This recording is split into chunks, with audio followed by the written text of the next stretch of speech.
that's like, oh yeah, I guess we'll sprinkle a little marketing on it. That's different. If it's that damn essential, why are they doing it? That's different. That's a different question, but that's a great question. So they're focusing on product marketing.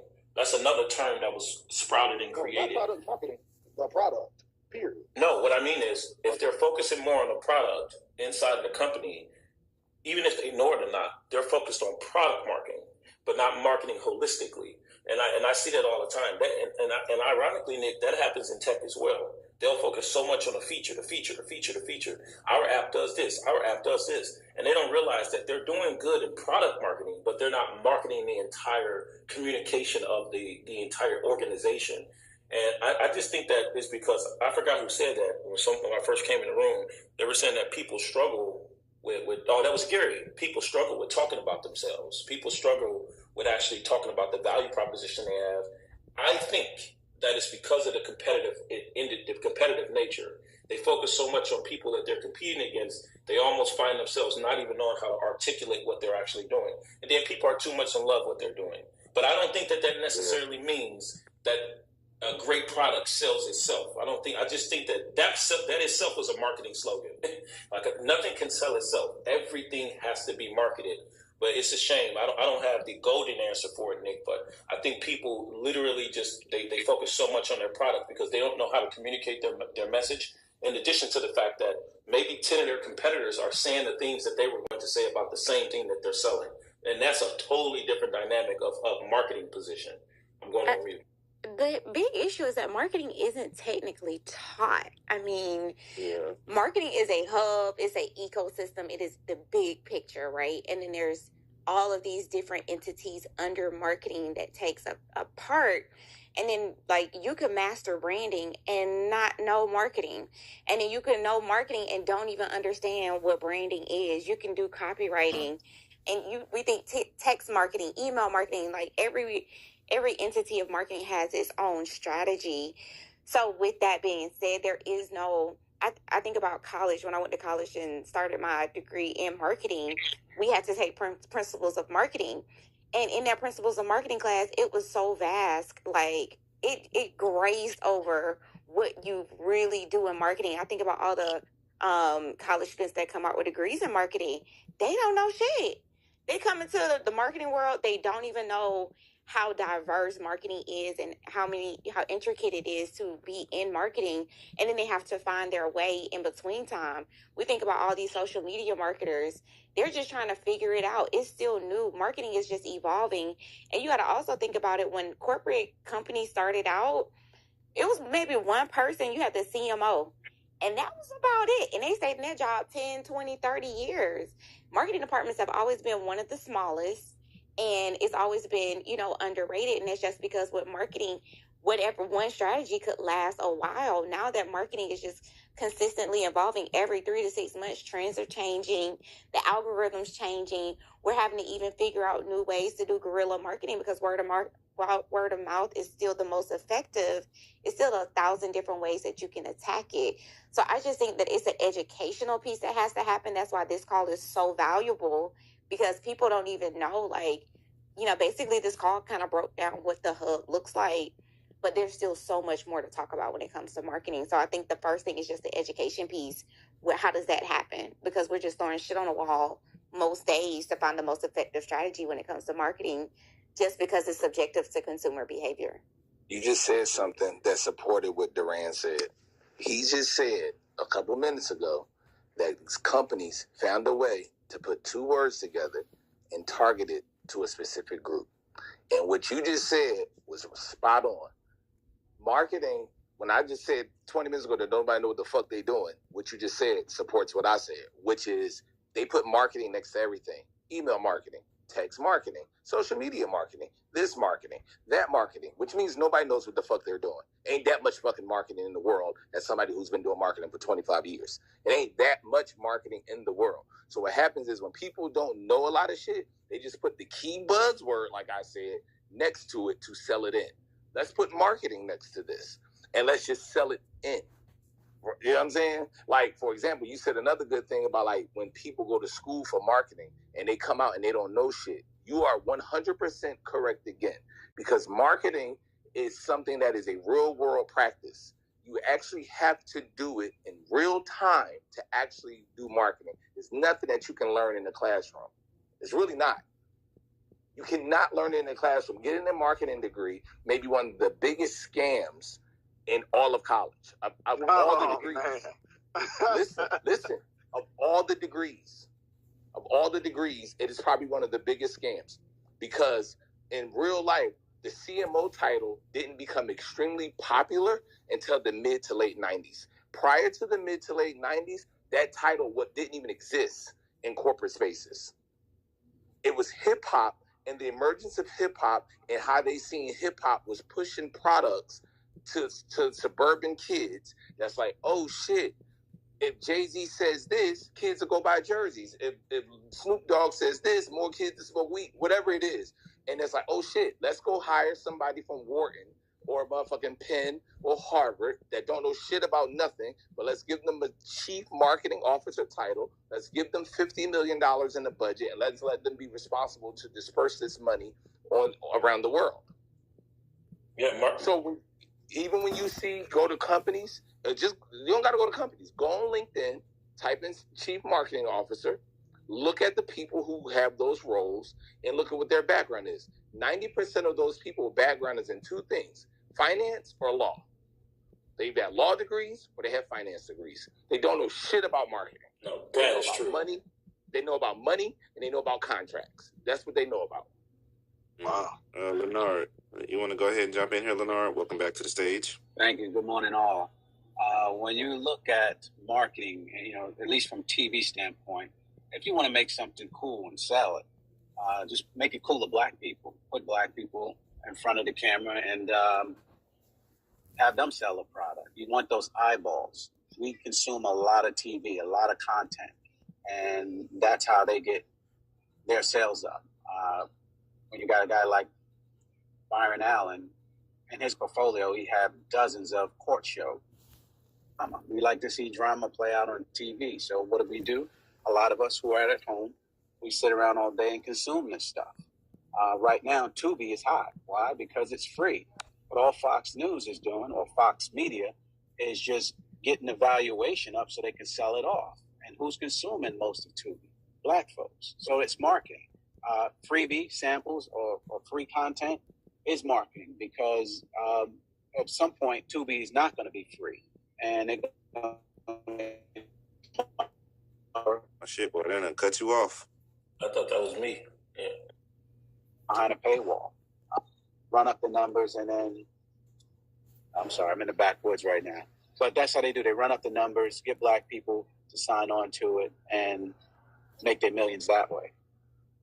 Yeah, no doubt. Yeah, those are two different things, and I think that's the other part. Them being able to market an impression of a particular culture, and then sell a $9.99 subscription. Those are two different pathways. They just seems as if they go together. Hence, hearing marketing and sales, but selling a subscription is much more difficult than it is actually marketing, taking something like Turn Up and placing it on the banner, or Netflix and Chill, which was created by a black woman. Netflix having the propensity to sell a $12 subscription after placing that slogan on a billboard are two different disciplines. I put it in the chat. I said branding equals identity, marketing equals strategies, advertising equals paid media, promoting equals awareness, publicity equals coverage, PR equals relationships, sales equals revenue. So it's a totally different set of discipline. Again, I'm with Dean on this one. Most people don't even know what marketing is, much less know how to execute it. Even me saying every time I'm done speaking, I'm going on mute. I purchased that domain name. If you search I'mGoingOnMute.com, it redirects you to my LinkedIn. That's marketing. Redirecting it to my LinkedIn is a funnel. What I do on LinkedIn that drives a sale is a totally different dynamic. So I don't think people even know what marketing is, Nick, to know if they should be doing it correctly or not. I'm going on mute. I don't think people know enough to even worry about if they're doing it correctly. It feels like to me, so we haven't even gotten to the point of correctly. We're just talking about, hey, I kind of need this. You know what I'm saying? Just simple, this is important. This is an essential function of me doing business. Like I said, when I first started this call, for those who weren't on the call at the very, very beginning, the premise of this whole thing started from me kind of making a tweet about, how the marketing and promotion staff at record labels should get points on, an artist or a song, the same way that the A&Rs do. The A&Rs discovered them, true enough. They should get paid. They should get a share of if the artist has some success and all of that. I'm all for that. I don't want to take away from the producer, the songwriter, the A&R, the whoever. Like, I don't want to take no money from nobody. But what I also said was, why doesn't the marketing staff or the promotions team have an additional incentive, or why aren't they incentivized or rewarded as a artist does well? Sexy Red's having a phenomenal year. It's a lot of it has to do with the marketing team. It ain't just because she's just so fucking talented. And this is not to pick on Sexy Red. I can do this for any artist. I can do this for Chris Brown. I can do it for anybody that y'all deem is, oh my God, he's phenomenal as a talent. Chris Brown with no marketing. Matter of fact, Chris Brown with no marketing is fucking Lil Fizz. Damn. He's fucking like he's but y'all get my point. Like, Chris Brown with no marketing is not Chris Brown. Chris Brown's a talented kid, and if nobody shows you him and puts him in front of the camera and puts him in the spaces that he's in, he's just some talented kid from VA. Nick, you know what I'm saying? Nick, guess what? Nick, you just said something so amazing. You want to know what in music what marketing is? A great example of marketing is when people do tribute performances, right? Because 9 times out of 10, a tribute performance is for a legacy act that we all love and revere, no matter what the genre is, right? So when Chris Brown, after he made his huge, mistake and got in trouble and all that kind of stuff, and he came back and did that tribute performance for Michael Jackson at the BET Awards, that is marketing. That is marketing. Yeah. What happened was, hold on. What happened was he Where'd you go? What happened was he recreated an emotional connection with a core fan base, and that emotional connection was driven from the insights, that intrinsic insights that people don't even think about every day on why they love Michael Jackson. Yeah, see, he definitely look at his stage. But look at his stage, though. The title and the topic is so complicated to people. These are the typical people that's on stage when we start the room. Another room, another week, it's 17 people on stage ready to give their opinion on the subject matter. So that tells you a lot. That tells you a lot within itself. Yeah. Let me jump in right after you, Durant. So, Nick, to answer your question, I want to piggyback off something Durant said, because I feel like a lot of it does have to do with the fact that people fall in love with what they're doing. And then if you add on the fact that people fall in love with themselves, and it feels like people would like to believe that the name alone, or people love them so much. Like, I'm sure Chris Brown would love to believe that he could drop an album with no promotion. I mean, Beyonce kind of fucked the game up with that and fed everybody's ego. Like, maybe I can drop an album without promotion. You know what I'm saying? Like, maybe I can buy a whole new outfit without buying new socks and drawers and t-shirts. You know what I'm saying? Type shit. Where you enjoy doing what you love, which is buying the Jordans, but you don't really want to fucking go and buy toothpaste or lotion or hair grease or, just like the small necessities. You know what I'm saying? Like, but you do want the $200 shoes, you do want the $300 pants, and you do want the $300 shirt, but you do not want to pay $15 for a pack of t-shirts type shit. No, that's a fact. But it's not even a but. It was frustrating to me because, like I said, as many people agreed with what I was saying, and for me, y'all know, I get on this call, y'all disagree with me all the time, or somebody says, yeah, Nick, I hear you, but here's my counterpoint. And I'm like, you know what, you convinced me. So I'm not so married to my cause that I'm like, I can't see the other side of it. I guess I just look around and I say, yo, I see it too often where people are creating products, creating anything, and then saying, oh, yeah, you know what? I probably should do a little bit of marketing after the fact. And it's like, there was no real forethought. I'm not even getting to the how effective, how we're going to do it, none of that. How we're going to do it correctly. None of the final points of marketing, just in general. Sexy, like I said, Sexy Red without marketing is just your homegirl down the street. Like, that's just what it is. Jeezy without marketing is Pastor Troy. That man said Pastor Troy. I've never heard that one. That's a good one. That's just what that is. Like that's not, and that's no shot at Troy. Troy and who I think it was Dean that said that, like, hey, Jadakiss has never gotten the marketing that Sexy Red got. Troy ain't never got the marketing that Jeezy got. You know what I'm saying? Like, that's, you know, and that's just a real thing. So when you're creating your where's Tiff? I don't know if Tiff is on here, but like, you know, your mobile bar. When you're creating your mobile bar and you're like, oh yeah, you know what? Let's do some marketing. It's like, wait, what? Like, you didn't consider that? You know what I'm saying? Even the Beyonce reference, Gary, that still is marketing. The marketing of the idea of mystery. The marketing of mystery. So to Dean's point, a lot of shit that people think is random, and I know I get to see a lot of it living here in LA, and not just living here in LA, being really close to what's going on with what drives the world. I'll always say America itself, and when you look around the globe, when I'm doing some mentorship to entrepreneurs, I said, look at the map as your entire marketing canvas. For you in LA, LA is a show. LA is a show me city. So when you come to LA, whatever you're selling, you have to be able to put on a show. You have to be able to put together a big party. You have to be able to get the people talking about it. New York is a communications market. So when you go to New York, you have to be able to go on CNBC, CNN. You have to be able to communicate your product. Las Vegas is a showcase place. You have to be able to put on a big conference, a big show for your product. So even the idea of Beyonce having some form of a mysterious launch is marketing within itself. We're going to market Beyonce now. She's so big, she's a mystery. You don't know when she's coming out. She's not real. Shannon Sharp said something about Michael Jordan. It was as if Michael Jordan wasn't real. Somebody's off mic. It was as if, oh, that's Leonard. Leonard, you have to mute your mic. Somebody mute Leonard, one of the mods. He's off mic. All right, there we go. So when Shannon Sharp said when he met Michael Jordan, it was like Michael Jordan wasn't real in his mind. Iverson said it wasn't real. So even Beyonce having this mysterious launch, it's not as mysterious as people think.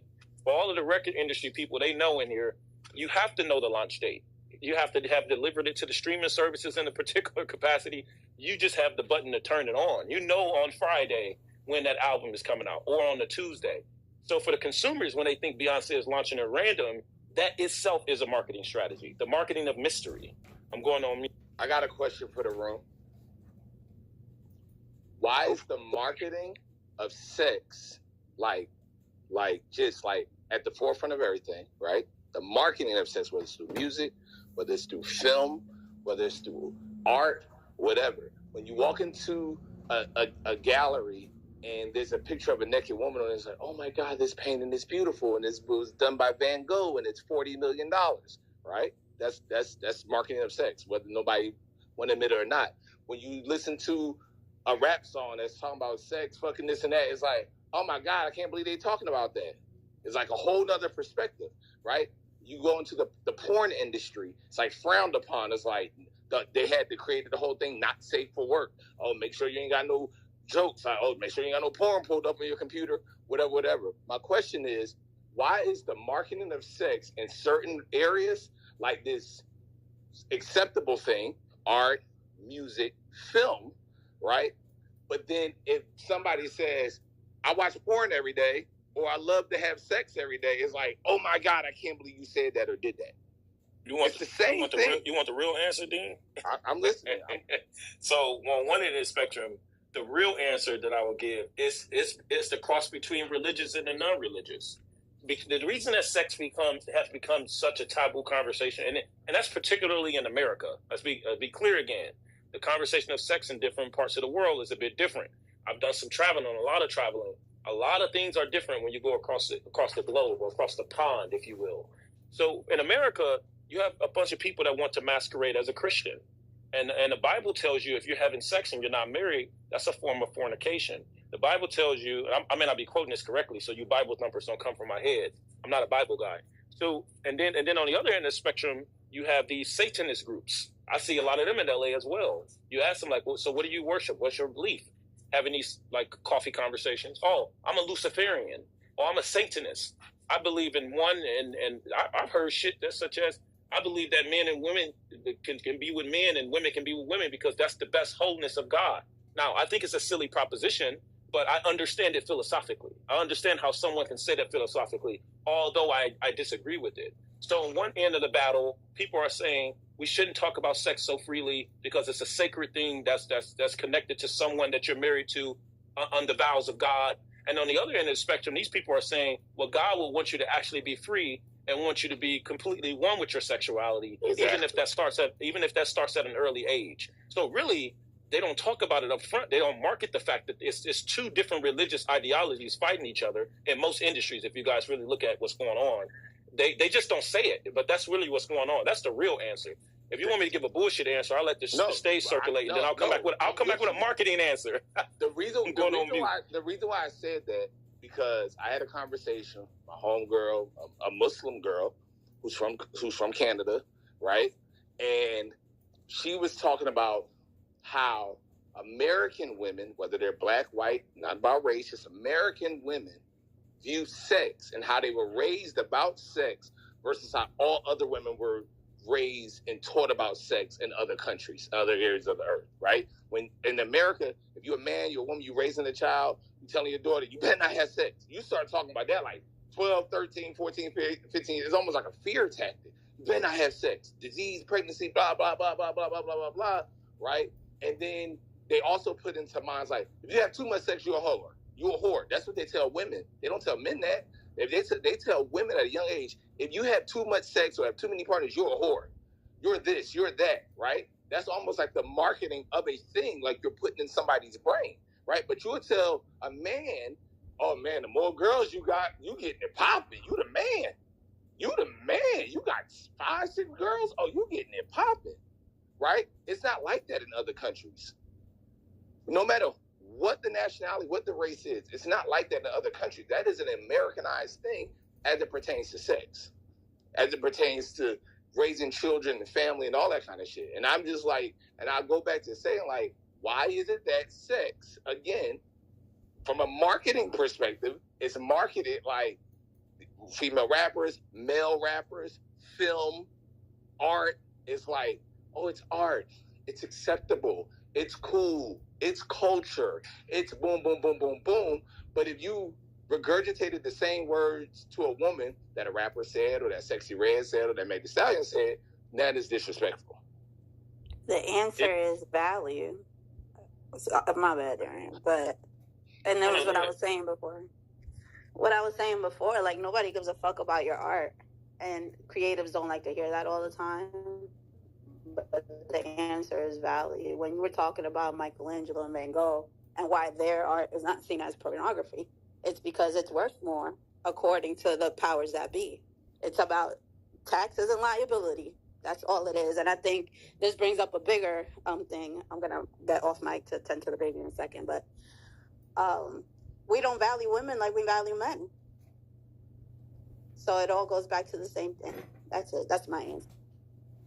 Yeah, the man.